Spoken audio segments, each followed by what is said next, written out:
Hello and welcome to another Bad Comic Review. Today we are looking at Dark Knight's Metal. We start off with what looks like a simplistic scene in Smallville, Kansas, where two boys are playing guitar for their family and friends. Well, family mostly, and Diana. And Batman's like trying to say thank you or something. It's super awkward because he doesn't do that sort of thing. Then suddenly he starts bleeding from the chest. And then a giant hand shoots out and grabs Clark Kent. And then we see the Bat deity guy who's on the cover of this issue who looks super creepy. And then the writers show up, the Dark Knights, and they start causing all sorts of problems. And that's when Wonder Woman tries to wake him up, and Superman is having a nightmare. He is on this tower in Metropolis full of bodies. Man, I don't know why anybody would want to live in this universe. We see all these doomsday type creatures down below, and they're infected. Superman finds out his son is safe, but Lois was infected, and he gets really mad and flies off to confront the Bat deity. But in fact, there are all these like skeletal looking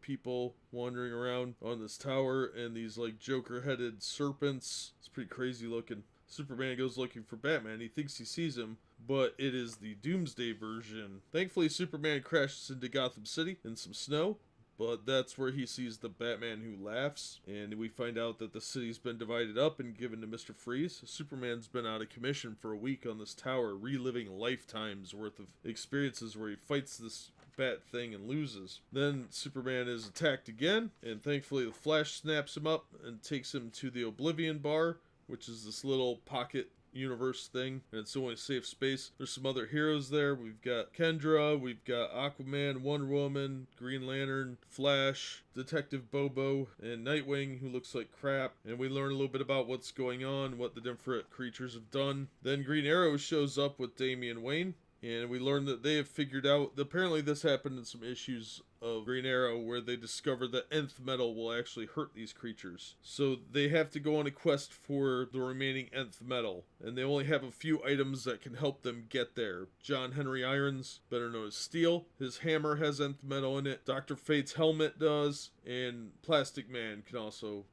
find it. They find these 4 signals coming in, and 3 of them are nth metal, one's probably Batman. Superman wants to go rescue Batman. Nightwing and the others say it's a bad idea. We have to fight here and save the universe that we can. That's what Batman want. Damian hits Dick Grayson for that one. But before their argument can continue too much further, they are attacked by one of the Joker-looking Robins, and we find Deathstroke has arrived at the scene. He's the last one, and the bad guys are coming, so they have to split up. So Superman makes the choice that he's going to go after Batman while the other heroes go look for nth metal. So they break off, and Detective Chimp stays behind with Nightmaster, the proprietor of the bar, and they're going to try and delay the bad guys as long as possible. It's not real good. So we find Wonder Woman with Kendra and Dr. Fate in the sands of Balaya, where they're going for the entrance to the Rock of Eternity. Green Lantern and Mr. Terrific are taking the Plastic Man egg into space to look for Thanagar. In the Mariana Trench, we have Deathstroke and Aquaman looking for a place that not only is like a sin to Aquaman according to him, but it will likely destroy all of Atlantis. Then at the Fortress of Solitude, Superman, the Flash, and Steel are at the machine that we saw in issue 1, and that is actually the Anti-Monitor's device. It's an antenna that the Anti-Monitor used in Crisis on Infinite Earths. So Steel buckles himself into the machine so that he can use it as a conduit through the nth metal in his armor and hammer, and they are going to cast a projection from the Phantom Zone projector, which I haven't seen in